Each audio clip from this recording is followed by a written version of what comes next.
This is the question asked in today's SkillRack Daily Challenge. So let us see our sample test cases. In the first line of input, we are given the values of R and C, and then we are given a R cross C matrix as input. Here the values of R and C is 6, so we are given a 6 cross 6 character matrix as input. And now our task is to check whether all the diagonals from top right to bottom left of this matrix are in reverse alphabetical order. And if any of the diagonal in the matrix is not in reverse alphabetical order, then we have to print no as our output. And if all the diagonals in the matrix are in reverse alphabetical order, then we have to print yes as our output. So for this particular case, our expected output is no. So let us see how we are getting no as our output. So this is the given input matrix for our sample input 1. And now our task is to traverse through all the top right to bottom left diagonals of our matrix. So every top right diagonal starts from the first row and the last column of our matrix. So here we can see that the first diagonal is M and it starts from the first row, and the next diagonal is FF and it is the second element of the first row, and then the third diagonal is XYZ, so it is the third element of our first row. So the first row and last column would be the starting point for every top right to bottom left diagonals of our matrix. So here once we reach this end, then we would continue with this column. So here the last top right to bottom left diagonal would be ORTU. So after traversing through this diagonal, our next diagonal would be starting from the last column second row. So here from this P. So now this would be our new diagonal. And after that we would be traversing from this third row of the last column.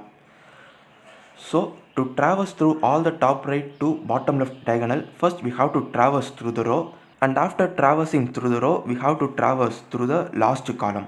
So this is how we would be traversing through all the top right to bottom left diagonals. So now let us check all the diagonals present in our matrix whether the characters are in reverse alphabetical order. So the first diagonal is M. There is only one value, so this is a valid one. And the next diagonal is FF. Here the values in the diagonals are same. So again this is also a valid diagonal. And the third diagonal is X, Y and Z. So here when we read it from top to bottom, it is in alphabetical order, and when we read it from bottom to right, so Z, Y and X, it is in reverse alphabetical order. So this is what they mean. When we read from bottom left to top right, the values must be in reverse alphabetical order. But in our program, we would be checking from top right to bottom left. And if the values from top right to bottom left are in ascending order, then it is same as the reverse alphabetical order when we read it from bottom to top. So both are same. So like this we would be checking for every diagonals of our matrix. So here all these diagonals in the row would be valid diagonals. And now when we go to this H, here we can see that H, D, H and J. So in this diagonal D is less than H. So this diagonal is not a valid diagonal. Hence this whole matrix becomes an invalid matrix. So this is why we get no in our output. Now let us see our sample input 2. Here we are given a 3 cross 4 matrix as input. And here all the diagonals. So the first diagonal is A, so it is a valid diagonal. And then ST, so it is in ascending order, so this is a valid diagonal. And again P, Q, Z, so again it is in ascending order, so it is a valid diagonal. And then U, V, X, again it is a valid. And then B, B, the diagonal elements are same, so it is a valid.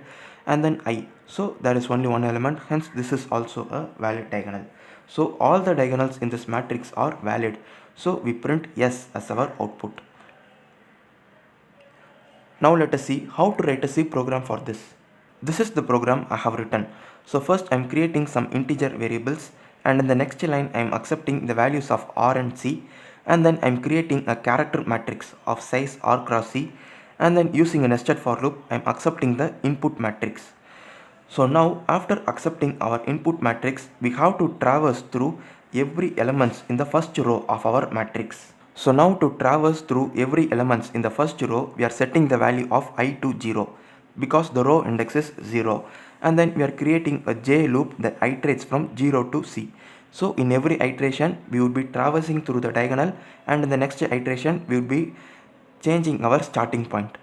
So in every iteration of this loop, first we are creating two new integer variables named row and column, and we are assigning the current values of I and j to it, and then we are creating a while loop. So this while loop would be traversing through the diagonal elements of the matrix. So here in every iteration of this while loop, we are incrementing the value of row and decrementing the value of column. So let us see why we are doing this. So let us take this example 2. We want to traverse through this second diagonal. So initially we would be starting from here. So the next diagonal element would be present in the next row previous column. So that is where this t is present. So yes, t, it is present in the next row and previous column. So to traverse like that, we would be incrementing the value of row in every iteration and decrementing the value of column in every iteration. So we would be able to traverse diagonally from top right to bottom left. And in every iteration, we are also checking whether the matrix at current index is greater than the matrix of row plus 1 column minus 1. So what this does is, if the character at matrix row column is greater than the character at matrix row plus 1 column minus 1, then we can terminate our program by printing no, because we have already seen that if we are checking from top to bottom, it must be in alphabetical order, and if we are going from bottom to top, then it must be in reverse alphabetical order. Since we are going from top to bottom, we are checking for alphabetical order, and while going from top to bottom, if this condition is satisfied, then it means that the characters are in reverse alphabetical order, so which is false. Hence we would be printing no and terminating our program using this exit 0. So now when this for loop finishes, we would be traversing through every diagonals which has the starting point in its first row. So after finishing the first row, we have to move to the last column. So we are going to form the same procedure. So now we are going to set the value of j to c minus 1, because the last column index would be c minus 1, which are storing it in j, and then we are creating a loop for I. We are starting the loop for I because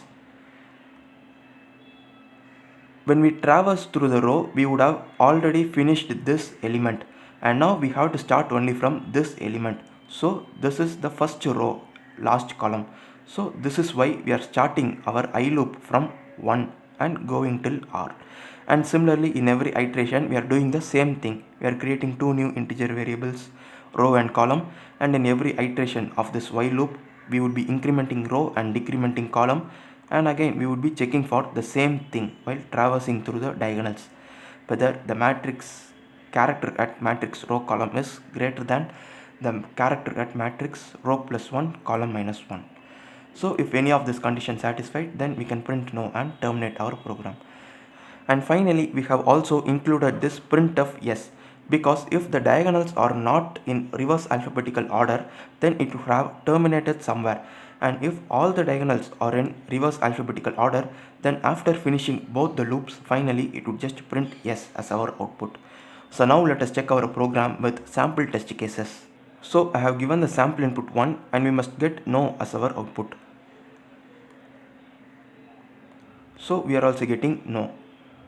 And for the sample input 2, all the diagonals were reverse order, so we must get yes as our output. So we are also getting yes. So this is the logic behind today's daily challenge. Thank you for watching.